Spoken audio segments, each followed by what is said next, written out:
Hi, I'm Beau Patrick, the Health Queen. How are you going? Today I'm going to be talking about adrenal function and adrenal hormones.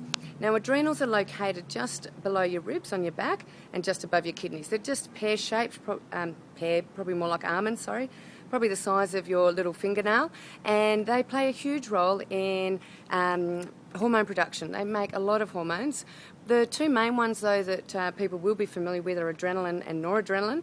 They're our stress hormones. So when you get that feeling of stress, when your heart rate starts to boom, your blood pressure goes up, your eyes dilate, and you get a little bit of a thrill or a bit of anxiety, that's adrenaline working in your body.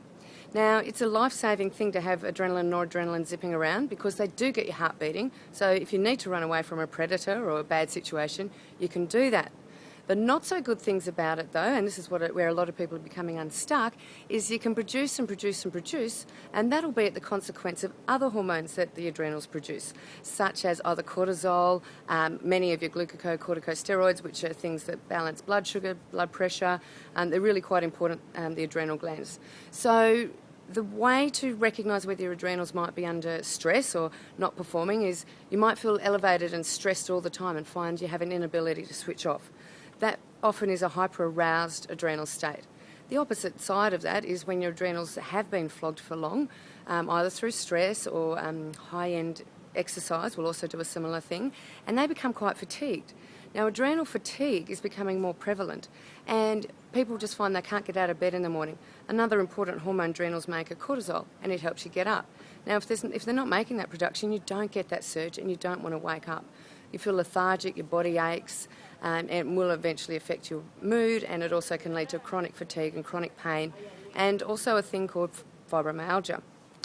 Once again, medically probably okay to get their opinion. They will send you to an endocrinologist who will look at overt diseases, but this is one really that should fall in the path of a naturopath.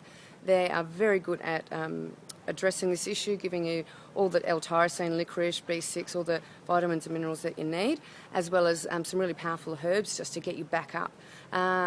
The really critical thing in this is you address what got you there to that problem in the first place. So if it's stress-driven, if you haven't got very good time management, if you're in a nasty situation, then really need to sort that one out. Otherwise, you'll find that you'll keep yourself in status quo.